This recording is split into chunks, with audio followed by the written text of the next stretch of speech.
Hello, welcome to Houseplay D&D's Beyond the Table, a 5-episode side quest where myself and the incredibly central Daniel Marsh, there we go, are going to discuss D&D topics that revolve around the listener's state of well-being. But don't worry, we will continue to belittle one another to maintain an edge. Anything to say? You dweeb. I'm edging right now. Steady on. Start as we mean to go on. Not on camera. Come on. Oh, well, you know, you've got to make money somehow. So what I've written here is, hello, Daniel Marsh. How are you doing? Welcome to Kinsey. Yes, hello. I'm doing good, thank you. How are you doing? Yeah, I'm good. I'm all right. We've had this in the pipeline for quite a while. Yeah, I mean, we've had the idea on the back burner, but we've just both been too busy to get around to it. I'm very glad we've actually just tabled out a day to bash these out. Yes, I'm excited to do this and also do it in a different way. It's quite nice to reintroduce you, not as just a guest, but to kind of establish there's this like mini series, and we'll work on that. It's official. I'm on the payroll. On the payroll. Marshy, what are we covering beyond the table this week? This week it's work-life balance. Let's get to it.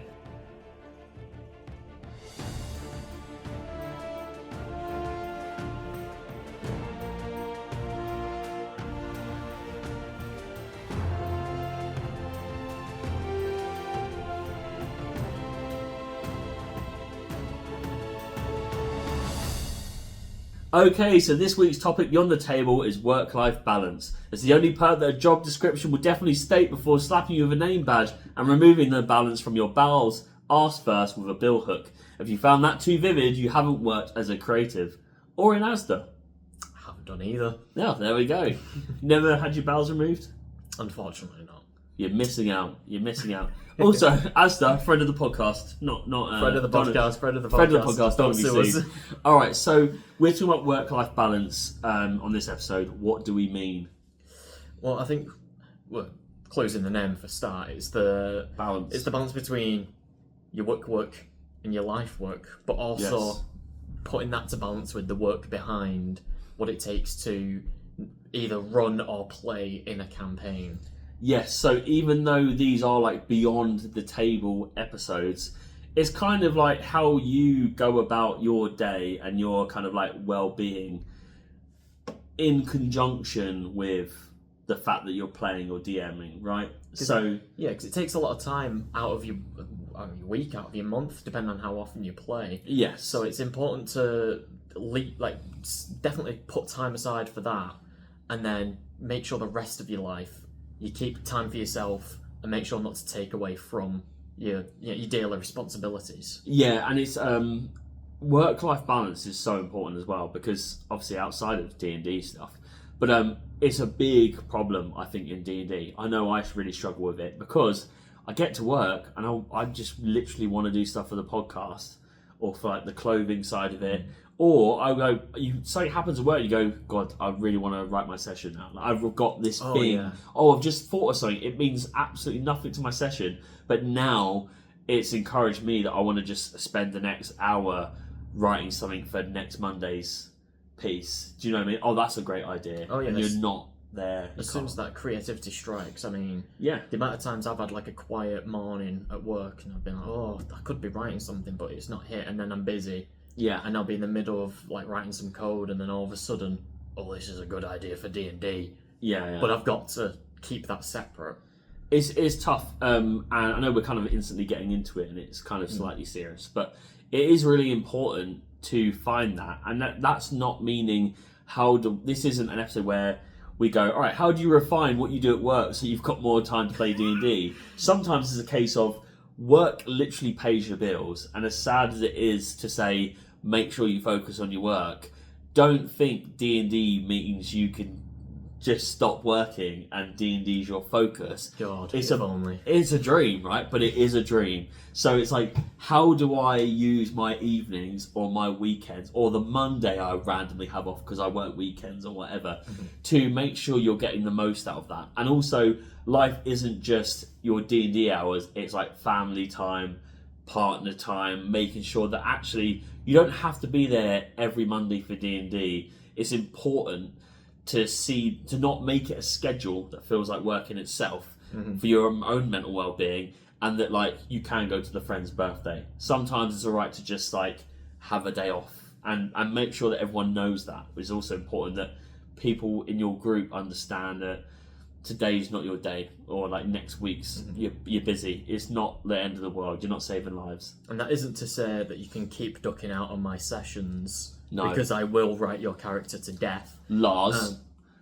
Lars has been quite good, actually. Well, I actually don't know. I just only know Lars, so I just wanted to like call someone out who Lars. arguably they've met me and they go, yeah, Connor says that. Something Connor would say.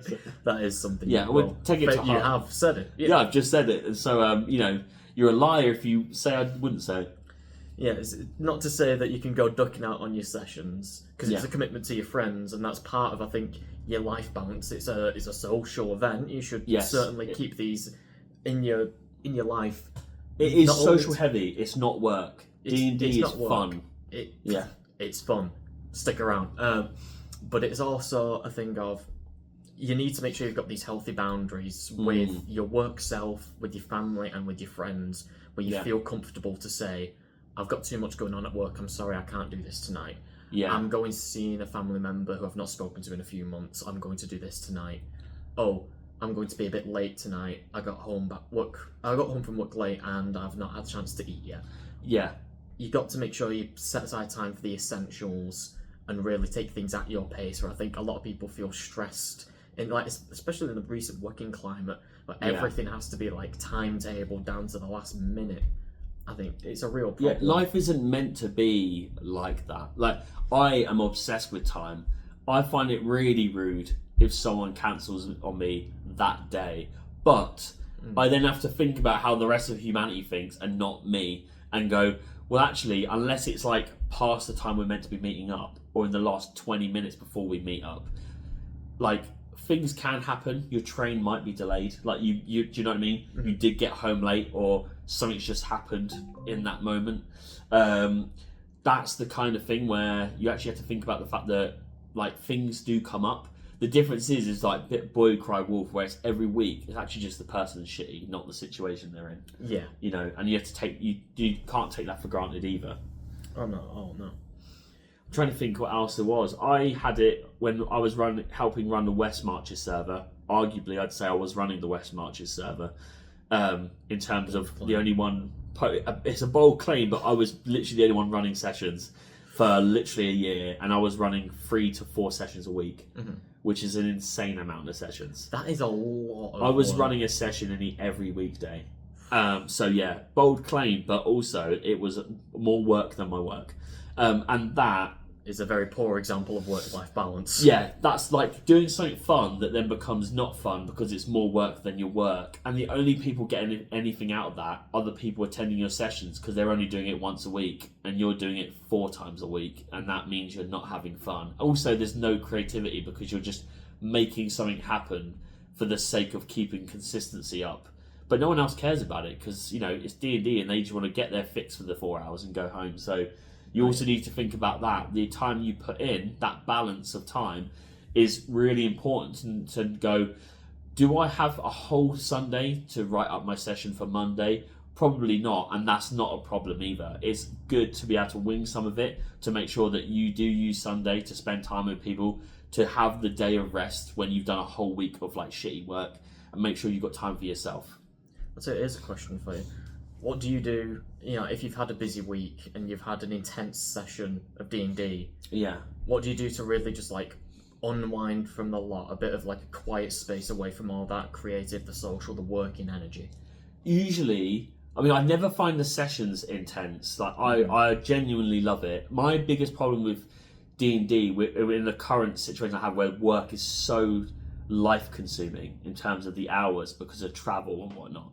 But for me, the session's a good escape. I stress the fact that I've got such a small window of maybe literally 20 minutes from when I get into the city to when my session starts in the city. That's such a struggle. Yeah. And I really want an hour to just relax, set my stuff up, and not set my stuff up when people are already there.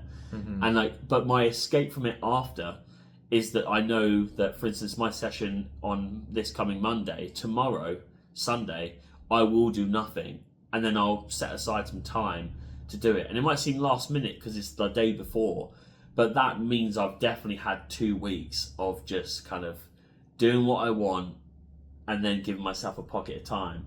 And also there's a kind of a thing of like, I've only got a pocket of time to make the next session work. And so it'll probably be the best session you'll ever play because it's so specific and making sure you're entertained and you're happy rather than going, I'll write it on Monday and then I've got 2 weeks till the next one.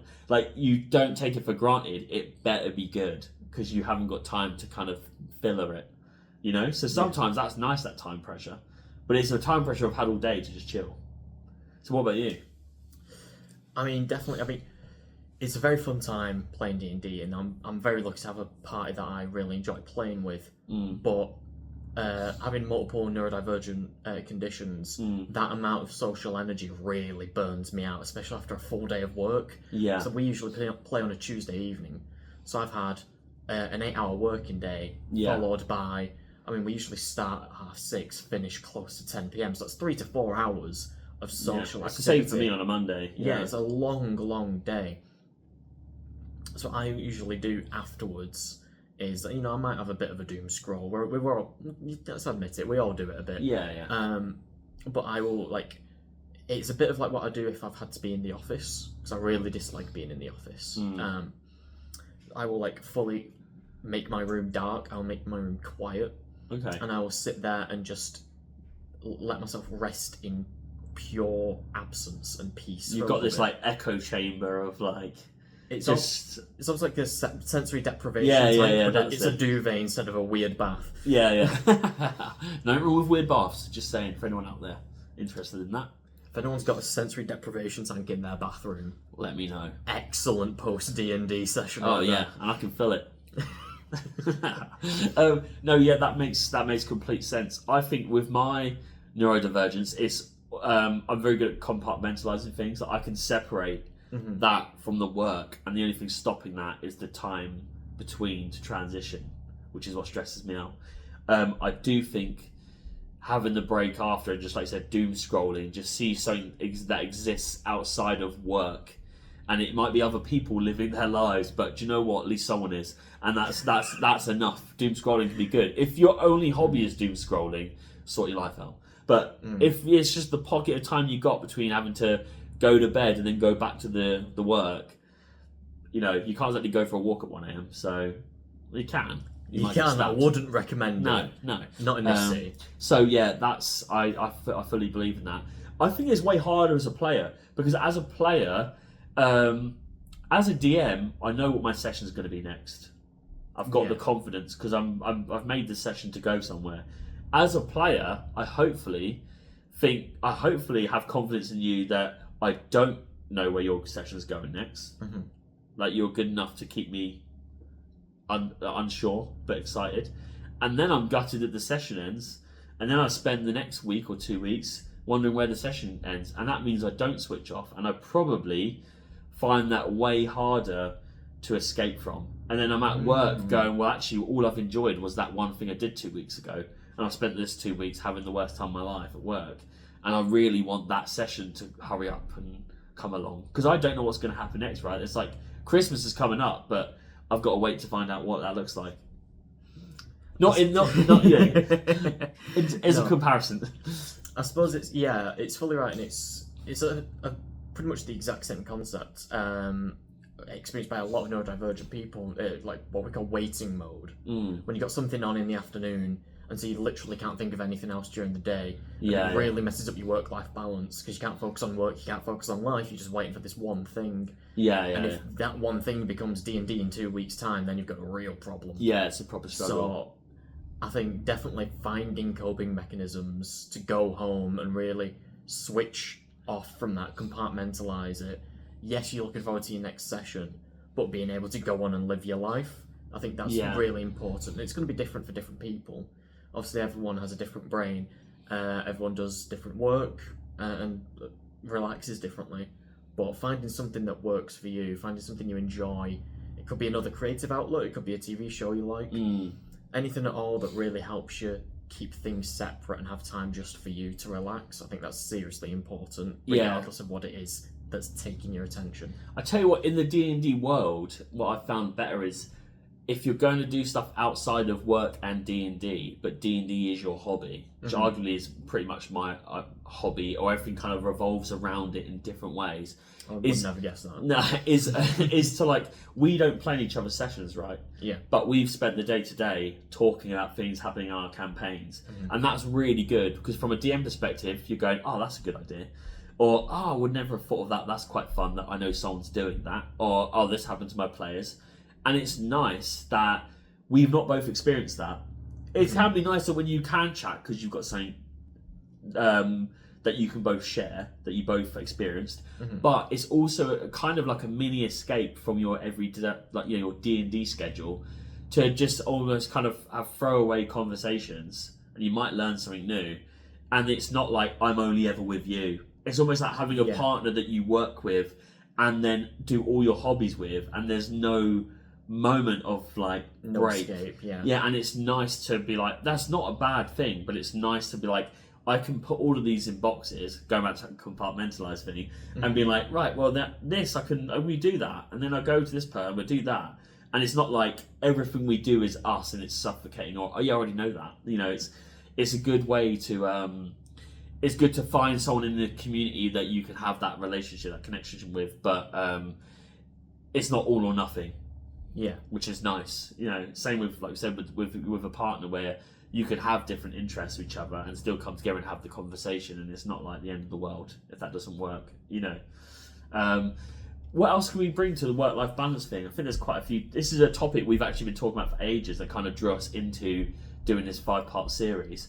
I think the biggest one was the struggle of time traveling. It takes me like 3 hours a day of traveling, which is insane because that's arguably makes up a third of my work hour. My work's 9 hours, and then add another 3 hours. That's half a day at work. Insane. And that's really hard to just feel like you've got time for yourself, and then to have to like create something for other people who might not actually care that much when it comes to the day, And that's I know we've got like a more in-depth topic about that in this series, but that's a really hard balancing act, to accept the fact that people don't really know what you're going through, and so they might just turn up and they might not be like connected to the session you're running, but to you feel like it's everything because this is your only time that you're escaping work, and you have to remember that you're all doing different things and not everyone knows what you're going through, and so you sometimes have to give people the benefit of the doubt that they're actually here just to have fun and they don't take it too serious, and you feel like they owe it to you, and they don't, as long as they're not just sitting on their phone, but they don't owe it to you in the sense of like, listen, we've had a rambling about that, you can't get me started again. But do you know what I mean? Like, it's not like the be all end all that they haven't been so into it like you did because you've had a shit day at work. Exactly, yeah. It is, you definitely need to have those different things going on in your life where this isn't just your only escape, and so much like pressure gets put on it, because then even if it goes well, you're not going to really enjoy it because you put so much pressure on yourself and your friends for it to go well, that it becomes unenjoyable. And really, as soon as things start, like if D&D starts being unenjoyable, walk away. Just take Betfred as an example. Stop being fun, stop playing. Just like anything. If you're not having a good time anymore, there's literally nothing stopping you from walking away. Walk away. And the good thing is about any kind of hobby you have or interest you have is that you probably are interested because you do it, right? And you know it well. So when you come back, it's not so scary that you've got to relearn it. You already know it. So it's infinite. Until you perish, you can keep going back to things you enjoy.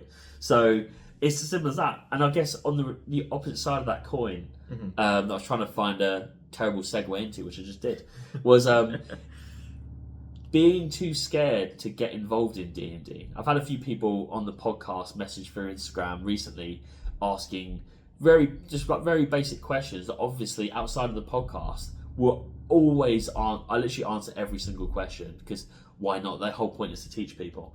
But it's like asking questions and then really the answer is just go and play.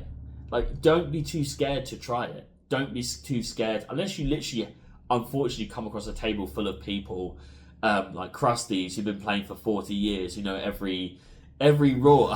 I'm not even 40 years old, you cheeky bastard. But knowing every rule and telling you that 1E was better, and Is Yeah. like 1 was better, 5e shit, 5.5 is pointless.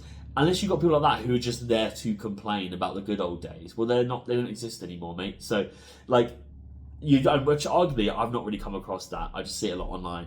But you should be going to a table, and if you don't know this rule, that rule will if you thought of it and you've never played, that rule is pretty common probably because it's come up for you who's never played, and you will learn these things. I'm not saying don't message me, the opposite, but like you will learn more from trying it. I'm a practical learner, I don't sit there and read the book. I'll learn it all from playing, and like. Work-life balance is good in that sense as well. If you've only got like 4 hours outside of work before you have to go to bed and go back to work, don't spend the 4 hours trying to learn a rule book and then be stressed out by it. Spend the 4 hours trying to find a group of people nearby who might also only have 4 hours, who would really love to have a bit of escapism and play D&D in your local pub, like game store, at your house, at their house, and then spend those 4 hours finding people who you can relate to, who also want to learn, or who also just play and you can learn from. And then you've got yourself a new community. So that's quite important. It's not all about just escaping it or like breaking it up into different things. But it might be the case that you're listening to this because you don't know how to get involved. And that's a scary thing because life can be scary and scheduling is unfortunately in everyone's life if they've got a job. So it's difficult. Oh yeah, being an adult is an absolute nightmare. Yeah, if I really don't like the amount no one of time does. that I just no longer have. Yeah, so find what works for you, and there's definitely people out there who are also looking for the same thing as you, 100%. Hopefully. Do we have anything else to say to that? That might be a good end to the... I think that's a good place to... It's a positive finish this outcome. off, yeah. Yeah. All right. Well, that's surprising for this podcast. So we'll get back to it. Don't worry. Today's adventure is sadly coming to a close. We're back in next week with a topic. When's the right time to tell your parents the dog is pregnant again? And as always, thank you for tuning in. I said positive. And if you'd like to join in on the D&D action, then please follow us on Instagram at How to Play D&D, or check out the link in our bio to join our Discord server, where Marshy pretty much runs all of it and tells me what to do in a good way, because I need someone to tell me what to do in life. I don't get paid enough for this. Doesn't get paid. We just make these hats, and then Marshy doesn't even wear hats. So actually, I failed. How can I make this a tax write-off? Yeah, is this a charitable donation? We'll find a way. Okay, I've been Connor Kinsey. And I've been Daniel Marsh. Goodbye. Goodbye.